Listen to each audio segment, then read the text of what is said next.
നമസ്കാരം. അങ്ങനെ ഇലക്ഷൻ കഴിഞ്ഞ പ്രാവശ്യം വൈസ് പ്രസിഡന്റാണ്.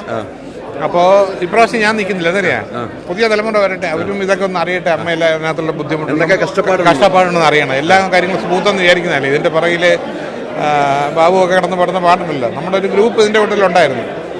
പിന്നെ മാത്രമല്ല, ഈ പറഞ്ഞ പിന്നെ അടുത്ത പ്രസിഡന്റ് പുതിയ ആൾ വരട്ടെ.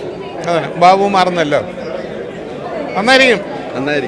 ഇടവേള ബാബു പടിയിറങ്ങുന്നു. അതെ, പക്ഷേ അയാളൊക്കെ കൂടെ നിൽക്കും. കാര്യം സംഘടന നമുക്ക് മുമ്പോട്ട് കൊണ്ടുപോകണമല്ലോ. പണ്ട് ആരോ ചോദിച്ചില്ലേ, നെഹ്റു മരിച്ചാൽ ഇന്ത്യ ആരും ഭരിക്കുന്നു. ആര് മരിച്ചാലും കാര്യങ്ങൾ നടക്കും. അതിനൊരു സിസ്റ്റം ഉണ്ട്. ബാബുവും പറഞ്ഞു 25 കൊല്ലമായിട്ട് ബാബുവിന് ഇടം വല്ലതും തിരിയാനും വയ്യ. അപ്പോൾ ഒരു ഗ്യാപ്പ് അങ്ങേർക്കും വേണം. അങ്ങേർക്കും ഷോകൾ അത് ഇതൊക്കെ ചെയ്യാൻ ഒന്നിനും പറ്റുന്നില്ല. അതുകൊണ്ടാണ്. അപ്പോൾ എന്തായാലും ഇലക്ഷൻ കണ്ട് കാണാം നമുക്ക്. തീർച്ചയായിട്ടും കാണാം. ഓക്കെ. എന്തായാലും കഴിഞ്ഞ തവണത്തെ വൈസ് പ്രസിഡന്റാണ്, നല്ല പ്രവർത്തനം കാഴ്ചവെച്ച വ്യക്തി കൂടിയാണ്. അതുകൊണ്ട് അദ്ദേഹത്തിൻ്റെ അടുത്ത് ഇപ്പം ബാബുരാജ് ഇവിടെ ഉണ്ട്. ബാബുരാജ് ഇത്തവണ മത്സരരംഗത്തുള്ള ബാബുചേട്ടനൊക്കെ വോട്ട് ബാബുചേട്ടാ. നമസ്കാരം. നമുക്ക് ആദ്യമായിട്ട് ജയിലിലേക്ക് പോവാം. ഇപ്പൊ നമ്മുടെ ഗംഭീരമായ മത്സരം നടക്കുന്ന ആ വൈസ് പ്രസിഡന്റ് കാൻഡിഡേറ്റ് മിസ്റ്റർ ജയനിലേക്ക് ഞാൻ എന്റെ മൈക്ക് കൈമാറുകയാണ്. ഇല്ല, ഞാൻ സംസാരിച്ചു. ബാബുരാജ് ജോയിന്റ് സെക്രട്ടറി സ്ഥാനത്തേക്ക് മത്സരിക്കുകയാണ്. അതെ, അപ്പോൾ ഞങ്ങളുടെ മറ്റൊരു കാൻഡിഡേറ്റ് അൻസിബയ്ക്ക് എന്താണ് പറയാനുള്ളത്?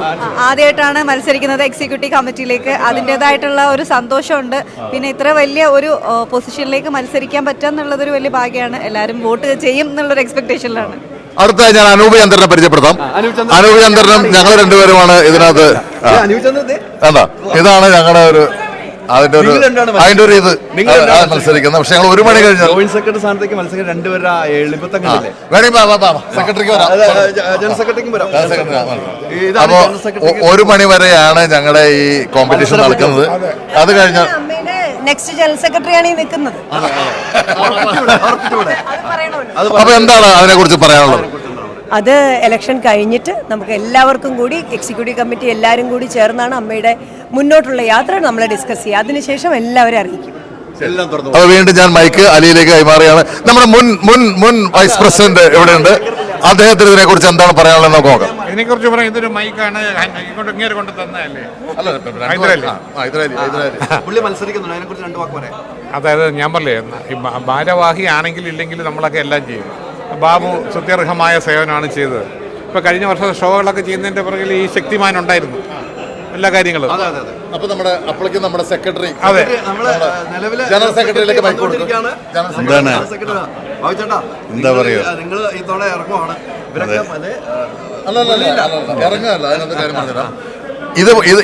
ഇതൊരു ചരിത്ര സത്യമാകാൻ പോവുകയാണ്. അതായത് ജനറൽ സെക്രട്ടറി മാറിയതിനു ശേഷം വീണ്ടും ജനറൽ സെക്രട്ടറി ആയിട്ട് തുടരാൻ പോകുന്ന ആളാണ് ഇതാ ഞങ്ങളുടെ ജനറൽ സെക്രട്ടറി, ആജീവാനന്ദ ജനറൽ സെക്രട്ടറി. അല്ല, ഏതായാലും ഈ അമ്മയുടെ ഓഫീസ് ഇത്ര അടുത്തെടുത്ത് കൊടുത്ത എന്തിനാ? ഫ്ലാറ്റിന്റെ അടുത്തെടുത്ത് കൊടുത്തിരിക്കുക. അതൊക്കെ പറയുന്നത് ശരിയാണ്. പക്ഷെ ഏതായാലും ഞാനൊന്ന് മോചിതനാവാൻ പോവാണ്. കാരണം അതെ, 25 കൊല്ലത്തെ രാഷ്ട്രാന്ത പരിശ്രമത്തിന് ശേഷം വളരെ സന്തോഷത്തോടുകൂടി, വളരെ ആത്മസംതൃപ്തിയോടുകൂടി പടിയിറങ്ങാണ്. എന്താണ് ഇപ്പം പ്രഷർ ഒത്തിരി കണ്ടുകൊണ്ടിരിക്കുക, പ്രേക്ഷകരോട് എന്താണ് പറയുന്നത് അമ്മയുടെ? അല്ല, എനിക്ക് നമ്മുടെ അംഗങ്ങളെ പോലെ തന്നെ പ്രേക്ഷകരൊക്കെ എന്നൊക്കെ എല്ലാ സപ്പോർട്ടും തന്നിട്ടുണ്ട്. അമ്മയുടെ എല്ലാ പ്രവർത്തനങ്ങളിലും ഒപ്പം നിന്നിട്ടുണ്ട്. നമുക്ക് നിർദ്ദേശങ്ങൾ തന്നിട്ടുണ്ട്. അതൊക്കെ ഞാൻ സ്വീകരിക്കാൻ ശ്രമിച്ചിട്ടുണ്ട്. അപ്പോൾ അവരെന്നും നമ്മുടെ കൂടെ സഞ്ചരിക്കുന്നവരാണ്. അപ്പോൾ ഇനി കൂടുതൽ പടങ്ങൾ ചെയ്യണമെന്നൊക്കെ ആഗ്രഹമുണ്ട്. അപ്പോൾ എപ്പോഴും എന്നോട് ശാസിക്കാനും സ്നേഹിക്കാനും പ്രണയിക്കാനും അവർക്ക് സ്വാതന്ത്ര്യമുണ്ട്. പിന്നെ പ്രണയിക്കാനും സ്വാതന്ത്ര്യമുണ്ട്. അല്ല, എല്ലാത്തിനും സ്വാതന്ത്ര്യമുള്ളവരാണ്. അതെ, അതുകൊണ്ട് അവരിൽ നിന്ന് എല്ലാ പിന്തുണയും പ്രതീക്ഷിക്കുന്നു. തീർച്ചയായിട്ടും ചേട്ടാ, നമുക്ക് ഇടയ്ക്ക് കാണണം, ഇടയ്ക്ക് സംസാരിക്കണം. ഒത്തിരി കാര്യങ്ങളുണ്ട്. എന്തായാലും പ്രോഗ്രാം ഇങ്ങനെ വോട്ടിംഗ് ഇലക്ഷൻ മെത്തേഡും കാര്യങ്ങളൊക്കെ പോയിക്കൊണ്ടിരിക്കുകയാണ്. ആളുകളൊക്കെ ഇലക്ഷൻ വോട്ടിങ്ങിൻ്റെ കാര്യത്തിലേക്ക് പോകുന്നു. എന്തായാലും വലിയ മത്സരബുദ്ധിയല്ല, പക്ഷേ ഒരു സൗഹാർദ്ദത്തോടു കൂടിയുള്ള മത്സരങ്ങളാണ് നടക്കുന്നതിനുള്ള കാര്യത്തിനും സംശയമില്ല. ഇവരിപ്പോൾ സംസാരിച്ച വേണ്ട ഷൂട്ടിങ്ങിൻ്റെ കാര്യങ്ങളാട്ടോ. പക്ഷേ ഇവർ ഷൂട്ടിംഗ് സ്ഥലത്ത് നിന്ന്, അപ്പോൾ ഷൂട്ടിംഗ് കാര്യം സംസാരിക്കും. ഇവർ ഇലക്ഷൻ തലമുറ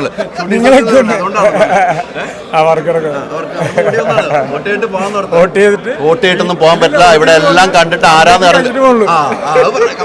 കംപ്ലീറ്റ് കഴിഞ്ഞിട്ട് പോകും. നമ്മുടെ ദിവസം ഉറപ്പാണ്. എല്ലാവരും നല്ല കോസ്റ്റ്യൂം, അല്ലെങ്കിൽ കോസ്റ്റ്യൂം ഇടുന്ന നല്ല ഗംഭീരം ആണോ? Thank you. ഇല്ല, അപ്പം കാര്യങ്ങൾ മുന്നോട്ട് പോയിക്കൊണ്ടിരിക്കുകയാണ്. എന്തായാലും വോട്ടിംഗ്, ഇലക്ഷൻ കാര്യങ്ങൾ എല്ലാം മുന്നോട്ട് പോകുന്നു.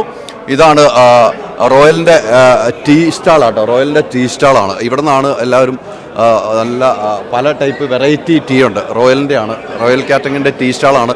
വെറൈറ്റി ടീ ഉണ്ട്. ഇവിടെ വന്നിട്ട് ആർട്ടിസ്റ്റുകളൊക്കെ ടീ കുടിച്ചിട്ടൊക്കെ അകത്തേക്ക് കയറുന്നത്. അപ്പം റോയലാണ് ഇവിടെ ഫുഡും അറേഞ്ച് ചെയ്തിരിക്കുന്നത്. ഫുഡ് കഴിഞ്ഞ വർഷം ഗംഭീര ഫുഡാണെന്ന് പറഞ്ഞുകൊണ്ട് റോയൽ തന്നെയാണ് ഇത്തവണ ഫുഡിൻ്റെ കാര്യത്തിലേക്ക് പോയിരിക്കുന്നത്. എന്തായാലും ഇത് ഇൻഷുറൻസ് പദ്ധതിയുടെ സ്റ്റാളാണ്. ഇൻഷുറൻസ് പദ്ധതി, താരസംഘടന അമ്മയുടെ ഇൻഷുറൻസ് പദ്ധതിയുടെ സ്റ്റാളാണ്. ഇൻഷുറൻസ് ഇവിടെയാണ്. അതെ, നമ്മുടെ ജയരാജ് ചേട്ടൻ ഉണ്ട്. ജയരാജേട്ടാ, എന്താ വിശേഷം? പറയൂ. എന്തൊക്കെ കാര്യങ്ങൾ? അങ്ങനെ പോർട്ടങ്ങള് ഞാൻ അങ്ങനെ കാണാറുണ്ട് നിങ്ങളെ, നമ്മുടെ പഴയ ആൾക്കാരല്ലേ. എന്തായാലും ഇവിടെ ഒരു പൂരല്ലേ നടക്കാൻ പോണേ. തൃശ്ശൂർ പൂരത്തിന് അപ്പുറത്തേക്ക് പൂരത്തിന്റെ അപ്പുറത്ത് കൊടമാറ്റം ഇപ്പൊ തുടങ്ങും. അപ്പം ഇത് ഇൻഷുറൻസ് കഴിഞ്ഞിട്ട് നമ്മുടെ സ്റ്റാൻഡിലേക്ക് ഒന്ന് വന്നു. നമുക്ക് കുറച്ച് സാധനങ്ങൾ ചെയ്യാനുണ്ട്. അവിടെ വരും, പെട്ടയ്ക്കാൻ അവിടെ വരും എന്നാണ് പറഞ്ഞേക്കണത്. അപ്പോൾ എന്തായാലും ഗംഭീരമായിട്ടുള്ള കാര്യങ്ങൾ മുന്നോട്ട് പോകുന്നു. താരസംഘടന അമ്മയുടെ നമ്മുടെ ഈ പ്രോഗ്രാം പ്രേക്ഷകരുടെ മുമ്പിലേക്ക് എത്തിക്കുന്നത് ജെയിനാണ്. അന്നും കൂടെ ജെയിൻ യൂണിവേഴ്സിറ്റിയാണ് നമ്മൾ ഈ പ്രേക്ഷകരുടെ മുമ്പിലേക്ക് എത്തിച്ചുകൊണ്ടിരിക്കുന്നത്.